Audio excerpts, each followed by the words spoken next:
Good morning विद्यार्थियों। आज हम पढ़ने जा रहे हैं संज्ञा का विकारी शब्द, वचन और उसके प्रकार। वचन क्या होता है?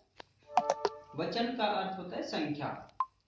कि कोई चीज संख्या में एक या एक से अधिक होती है, वो हम किससे पहचानते हैं? उसकी संख्या से पहचानते हैं। तो वचन की परिभाषा है शब्द के जिस रूप से उसके एक या अनेक होने का पता चलता है उसे वचन कहते हैं। जैसे लड़के, गाड़ी, पुस्तक आदि। अब लड़के जो शब्द है, लड़के शब्द में हमें ये पता चल रहा है कि इनकी संख्या ज्यादा है। गाड़ी शब्द एक है, तो इससे हमें पता चल रहा है कि गाड़ी की संख्या एक है। पुस्तक से भी हमें क्या पता चल रहा है कि संख्या में एक है। तो जिस शब्द से हम किसी प्राणी की या वस्तु की संख्या का बोध करते हैं, वो क्या कहलाता है? आपका वचन कहलाता है। अब है वचन के भेद। वचन के संख्या के आधार पर दो भेद होते हैं। वचन का अर्थ संख्या होता है और संख्या के आधार पर इसके कितने भेद होते हैं? दो भेद होते हैं। पहला भेद होता है एक वचन, दूसरा होता है बहुवचन। तो एक वचन क्या होता है? शब्द के जिस रूप से एक ही वस्तु या प्राणी का बोध हो उसे एक वचन कहते हैं। जैसे पुस्तक, चिड़िया, बस आदि।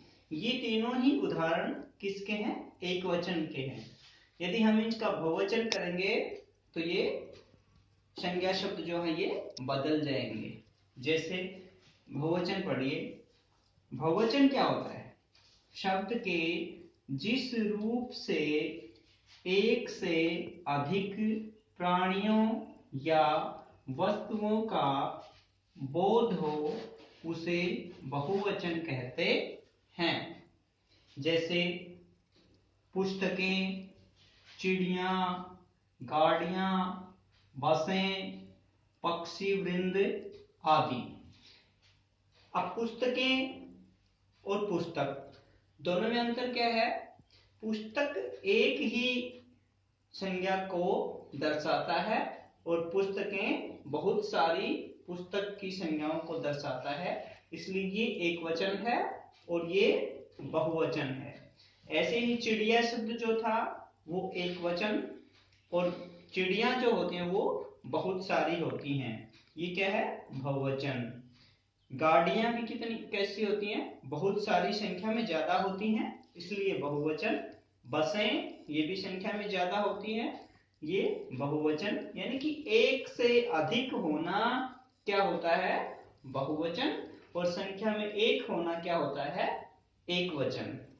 पढ़ेंगे कि वचन की पहचान क्या है, कैसे पहचानें। तो ये हम आगे पढ़ते हैं। अब हम पढ़ेंगे वचन की पहचान, कि वचन की पहचान कैसे करें। वचन की पहचान दो प्रकार से होती है या की जाती है। एक संज्ञा व सर्वनाम शब्दों के द्वारा, दूसरा है क्रिया के द्वारा। जैसे संज्ञा या सर्वनाम शब्दों में जो एक वचन होता है या संख्या एक होती है या एक से अधिक होती है, उससे भी हम वचन को पहचान सकते हैं। या फिर क्रिया के रूप से हमें पता चल जाता है कि एक वचन है या बहुवचन है। जैसे बच्चा खेला, बच्चे खेले। अब खेला था वो एक वचन था और खेले वो क्या है? क्रिया किसकी है? बहुवचन की है। तो ये क्रिया के रूप से हम पता लगा सकते हैं। अब संज्ञा व सर्वनाम शब्दों के द्वारा वचन की पहचान कैसे होती है? जैसे जब संज्ञा या सर्वनाम शब्द एक या अनेक का बोध कराते हैं, जैसे उन्होंने मैच जीत लिया, उन्होंने जो शब्द है वो क्या है, बहुवचन है। जीत लिया, अब लिया जो क्रिया है वो किसकी है, एक वचन की है, क्योंकि क्या जीत लिया, मैच जीत लिया। अब मैच जो शब्द है वो एक वचन है और खेलने वाले खिलाड़ी जो थे वो क्या थे, बहुवचन थे। तो ये जो संज्ञा शब्द है ये क्या है, बहुवचन है, और ये संज्ञा शब्द जो है ये एक वचन है।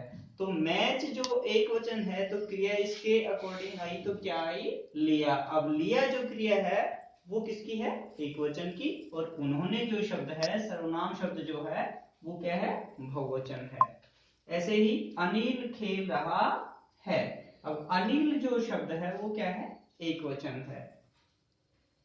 हम कल खूब खेले, अब देखो हम कल खूब खेले, अब हम जो शब्द है वो एक वचन के लिए भी आता है कई बार और बहुवचन के लिए भी आता है, लेकिन हम यहां कैसे पहचानेंगे कि खेले जो क्रिया है वो कैसी है, बहुवचन की है। तो बहुवचन की क्रिया का रूप होने से हम क्या बताएंगे कि ये वाक्य किसका है, आपका बहुवचन का है। अब वचन को बदला कैसे जाता है, वचन परिवर्तन के कुछ नियम हैं उनके बारे में पढ़ेंगे।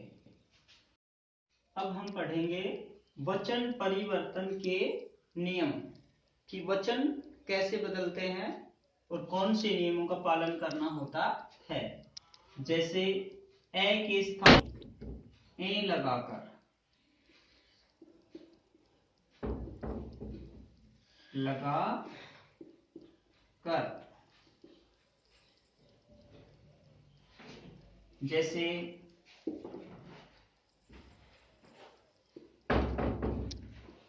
बहन शब्द है, बहन का बहुवचन क्या बनेगा, बहनें। पुस्तक,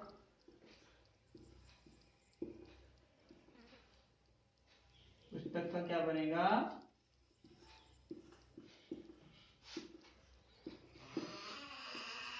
पुस्तकें।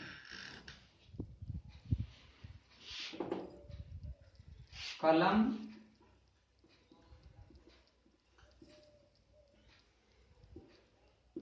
कलमें। इस तरह के और भी बहुत सारे शब्द होते हैं जिनके अंत में ए होता है और उन्हें बहुवचन बनाने के लिए हम क्या करते हैं, ए जोड़ करके उनका बहुवचन बनाते हैं। तो ऐसे बहुत सारे एग्जाम्पल आपको मिल जाएंगे। दूसरा नियम है आपका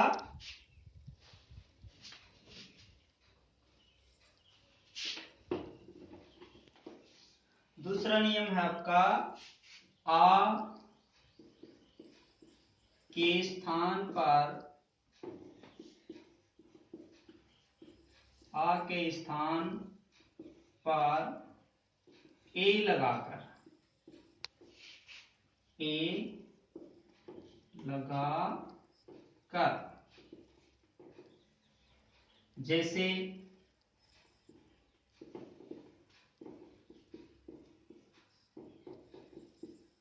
लड़का, लड़के, लड़का, लड़के। थैला, थैले,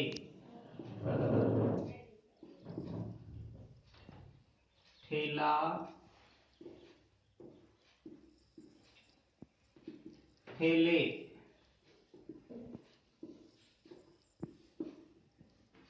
इस तरह से जिन संज्ञा शब्दों के पीछे आ लगा होता है और उनका बहुवचन आ के स्थान पर ए लगा करके बहुवचन रूप में परिवर्तित कर देते हैं। तीसरा नियम है आपका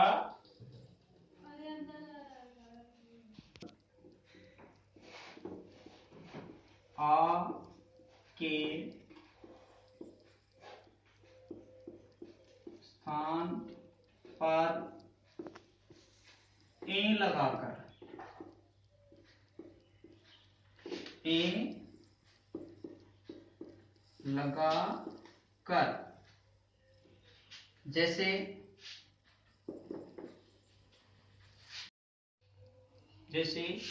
बाला बालाएं, लता लताएं, माला मालाएं। तो जिनके अंत में आ होता है उनका बहुवचन बनाते समय आ के स्थान पर हम क्या लगाएंगे? ए। ठीक है। अगला नियम है ई तथा ई के स्थान पर इया करके बहुवचन कैसे बनाते हैं। जैसे तिथि से तिथियां, कॉपी से कॉपियां, नीति से नीतियां, इस बहुवचन बना सकते हैं। अगला नियम है या के स्थान पर या करके, जैसे चिड़िया, चिड़िया का बहुवचन क्या बनेगा? चिड़िया। लुटिया, लुटिया का बहुवचन क्या बनेगा? लुटियां।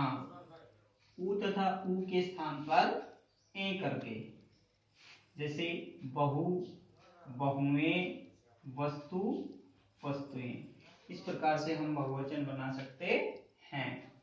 अब गण, जन, वृंद, दल, वर्ग आदि, ये सारे शब्द क्या हैं?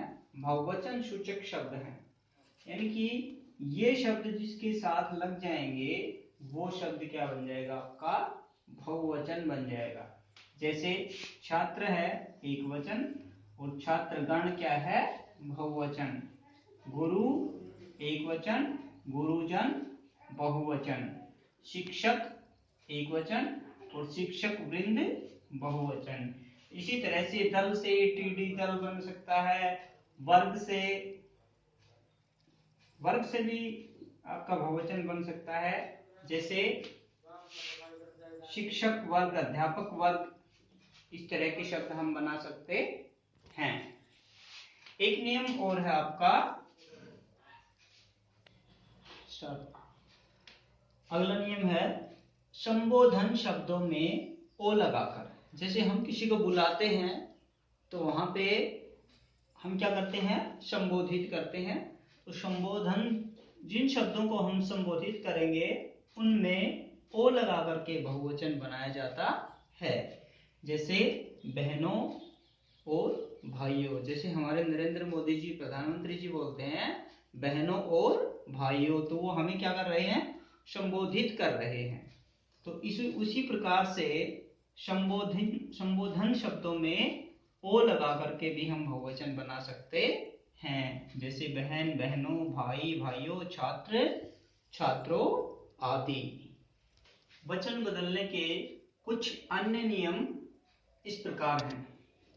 आदर व सम्मान के लिए, जब हम किसी को आदर या सम्मान देते हैं तो वहां पर भी हम बहुवचन का प्रयोग करते हैं। जैसे माता जी आराम कर रही हैं। अब माता जी तो एक वचन है, लेकिन हम माता जी का सम्मान कर रहे हैं तो हमने यहाँ क्रिया किसकी लगाई है? बहुवचन की लगाई है। इसी तरह से गर्व या अधिकार का भाव प्रकट करने के लिए, जब हम अपने ऊपर किसी बात को लेकर के गर्व करते हैं, प्राउड करते हैं, तो वहां पर भी एक वचन के स्थान पर बहुवचन का प्रयोग किया जाता है। जैसे अरे समझते क्या हो, हम भी किसी से कम नहीं हैं। अब हम जो शब्द है वो एक व्यक्ति के लिए आया है, लेकिन यहाँ पे बहुवचन के रूप में प्रयोग हो रहा है। तो किस लिए हो रहा है? क्योंकि ये व्यक्ति अपने आप पे गर्व महसूस कर रहा है। अगला है शिष्टता के भाव को प्रकट करने के लिए तू के स्थान पर तुम या आप का प्रयोग किया जाता है। जैसे हम किसी के साथ शिष्टता, सभ्यता से बात करते हैं तो जो तू सर्वनाम होता है आपका मध्यम पुरुषवाचक, इसके स्थान पर हम किसका प्रयोग करते हैं? तुम का या आपका। तो इससे हमारी क्या प्रकट होती है? शिष्टता। जैसे तुम कब आओगे। अब तुम कब आओगे में ये एक व्यक्ति से पूछा जा रहा है, लेकिन आओगे और तुम शब्द हैं ये किसको प्रकट कर रहे हैं? बहुवचन को। चौथा नियम है आपका हस्ताक्षर, प्राण, दर्शन, लोक, होश आदि शब्द प्राय बहुवचन के रूप में प्रयुक्त होते हैं। जैसे उसके प्राण निकल गए। अब प्राण जो शब्द है ये क्या दर्शा रहा है कि प्राण जो होते हैं वो बहुवचन में होते हैं। इसी तरह से आपके दर्शन दुर्लभ हैं, तो दर्शन शब्द भी किसको दर्शा रहा है? बहुवचन को। इसी तरह से आपके लोग शब्द है कि बहुत लोग खड़े थे, उसके होश उड़ गए, आपने हस्ताक्षर कर दिए। तो इस तरह के सभी उदाहरण जो होते हैं इन शब्दों से युक्त जो होते हैं वो सभी बहुवचन के उदाहरण होते हैं। अगला नियम है नियम नंबर 5। कभी कभी संज्ञा शब्दों के वचन का प्रभाव सर्वनाम, विशेषण तथा क्रिया विशेषण पर भी पड़ता है। जैसे मेरा बेटा पास हो गया, ये क्या है? एक वचन है। मेरा बेटा पास हो गया। अब इस सर्वनाम शब्द का हम बहुवचन बदलेंगे तो संज्ञा के अकॉर्डिंग बदलेंगे। मेरा बेटा पास हो गया का बहुवचन क्या हो जाएगा? मेरे बेटे पास हो गए। तो मेरे सर्वनाम, मेरा सर्वनाम में भी परिवर्तन हो गया बेटा संज्ञा के अनुसार। मेरे बेटे पास हो गए। इसी तरह से विशेषण पर भी प्रभाव पड़ता है संज्ञा का। जैसे अच्छा बच्चा आदर करता है। अब अच्छा क्या है? विशेषण शब्द है। बच्चा क्या है? संज्ञा शब्द है। तो संज्ञा का प्रभाव किस पर पड़ेगा? विशेषण पर पड़ेगा। जैसे अच्छे बच्चे आदर करते हैं, ये इसका बहुवचन रूप हो गया। क्रिया विशेषण पर प्रभाव कैसे पड़ता है? जैसे बच्चा भागता हुआ आया, तो यहाँ पे बच्चा क्या है? संज्ञा है। भागता हुआ क्या है? क्रिया विशेषण है। और आया क्या है? क्रिया है। तो बच्चा भागता हुआ आया, इसका बहुवचन क्या बनेगा? बच्चे भागते हुए आए। कुछ शब्द ऐसे हैं जो सदैव एक वचन में ही प्रयोग होते हैं, संख्या में ज्यादा होते हैं, इनकी मात्रा जो होती है वो भी बहुत ज्यादा होती है, लेकिन इनका प्रयोग सदैव किस में होता है? एक वचन में होता है। जैसे आकाश। अब आकाश की कोई सीमा नहीं है, बहुत बड़ा है, लेकिन एक वचन में प्रयोग किया जाता है। पानी भी सदैव एक वचन में प्रयोग किया जाता है। वर्षा सदैव एक वचन में होती है। जनता शब्द है ये भी एक वचन होता है। पूजा है ये भी एक वचन होता है। इस तरह के जो शब्द होते हैं वो सदैव एक वचन में प्रयोग किए जाते हैं। जैसे पानी भर गया। अब हम इसका बहुवचन प्रयोग नहीं कर सकते, तो इस तरह के शब्दों को प्रयोग करने के लिए भी सदैव एक वचन का ही प्रयोग होता है। एक नियम और है, कुछ संबंध सूचक शब्द जो होते हैं, रिश्ता नाता, जो रिश्तेदारी बताने वाले शब्द होते हैं, उनमें भी सदैव एक वचन ही प्रयोग किया जाता है। जैसे नाना है, मामा है, चाचा है, इस तरह के जो शब्द होते हैं, दादा है, ये सभी क्या होते हैं? आपके एक वचन में ही प्रयोग किए जाते हैं। तो ये था हमारा वचन बदलने के कुछ नियम।